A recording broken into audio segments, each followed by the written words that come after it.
Ayun, magandang araw sa ating lahat mga idol at mga kababayan. Patuloy po nating pag-uusapan ito pong patungkol sa barangay at sangguniang kabataan eleksyon. So maya-maya po ay ipapapanood ko po sa inyo yun pong live ng isa sa mga petisyoner na yung isang guro na taga Las Piñas na si Barry Tayam. So nag-live po siya 2 days ago yata yun, o kahapon kung hindi tayo nagkakamali.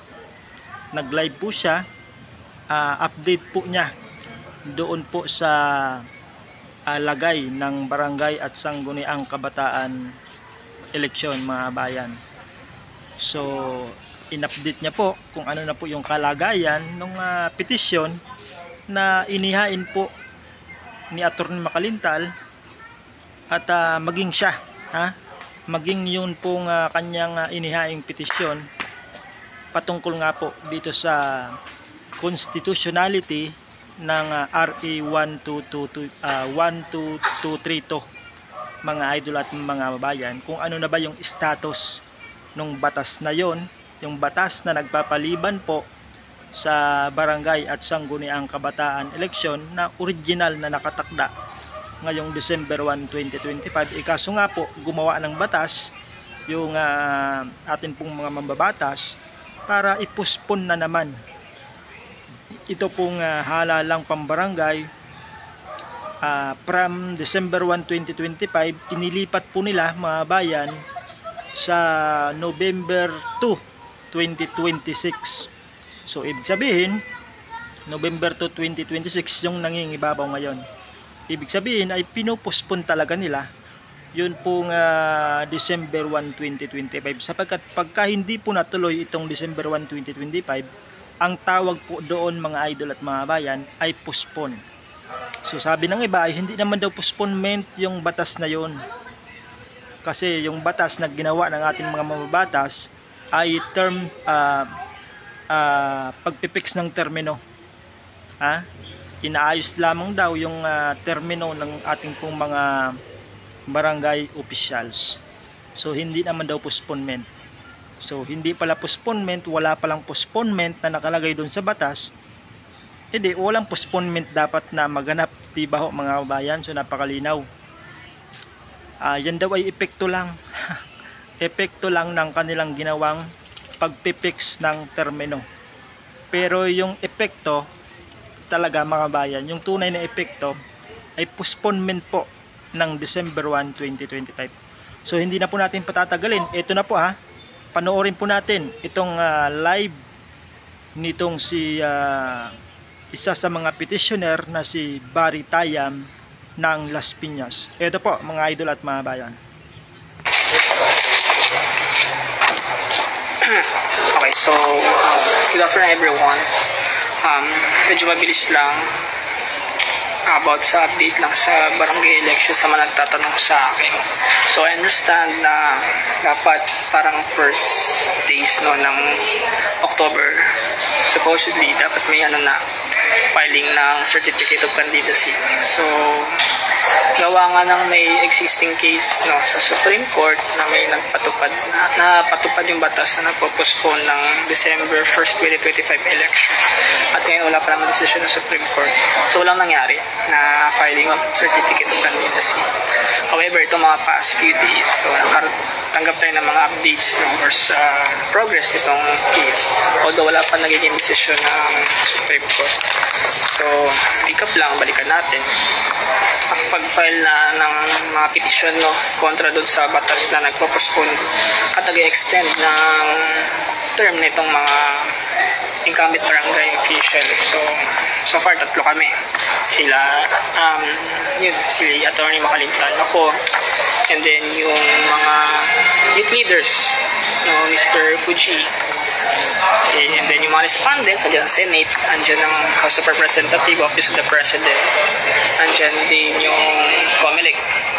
So meron ding nag-intervene yung mga liga ng mga barangay. However, yun, nabigyan na lang notice no na kailangan mag-comment itong mga respondents. So through the Solicitor General, nakapag-file naman sila ng comment. And then dito sa part na to, syempre more on technicalities yung nagiging laban. Sa part ni Solicitor General, syempre favoring the state. Sa part naman ng ni Attorney Makalintal, ganun din, meron ding mga technicalities, lalo na yun sa issue ng notaryo. Okay, so yun ay nare-research rin naman, pero nasa akin ito kasi mga papel na parang may dumating sa akin last week sa kanong last Monday.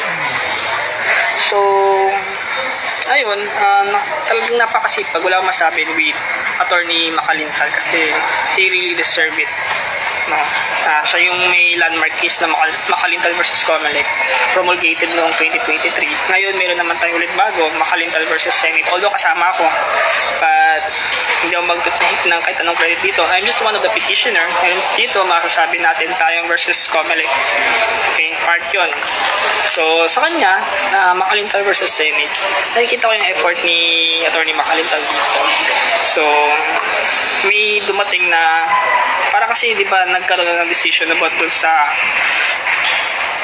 election ng parliamentary elections sa Bangsamoro. Okay, so na-declare siya, hindi mo na tinuloy ng Comelec as decided by the Supreme Court. Respeto po natin yun. Ngayon naman, nagkaroon ng bagong motion si Attorney Makalintal. Na-receive ito last Monday. So, urgent omnibus motion for early resolution of these petitions and other to resolve petitioners' prayer for injunctive reliefs in view of supervening events. Ayun yung isa sa ni Attorney Makalintal. Gawa nga ng isa sa reason ng Comelec, no, dati. Tapos sa balita naman, sa mga statements nila, na medyo conflict or kukulangin or tight na yung schedule nila kasi nagpe-prepare sila dun sa Bangsamoro parliamentary election, and kung tutuloy man yung barangay election, medyo makakulangan sila ng oras. Pero ngayon, with this situation, yun yung minove ni Attorney Makalintal. Ako, I'm not intervening naman or hindi naman na nagpo-protest sa kahit anong resulta kasi as one of the petitioner, pinabalita ko lang din naman kasi marami rin naman nagtatanong sa akin, PPL, ano na bang balita, wala ba daw bang initial ng ganito, ganyan. So far, walang initial na TRO na favoring sa aming mga petitioner. Wala pa pong desisyon ng Korte Suprema. And antayin lang po natin kasi may due process naman po. Okay? So, yun lang po ang maibabalita ko sa inyo. But anyway, lahat po ng ito, lahat ng credits, pinupuri ko po yung part dito ni Attorney Makalintal sa kanyang mga counsel. Ako, inayaan ko naman siya na siya na lang din mag-ano kasi I believe nasa part to ng kanyang veteran lawyer hepe. Talagang expertise niya ito. And kung ano naman yung magiging resulta, sooner or later, respetuhin natin yun. Nasa Supreme Court naman po yun, either magpatawag sila ng oral argument o it will take some time kung ano yung magiging decision.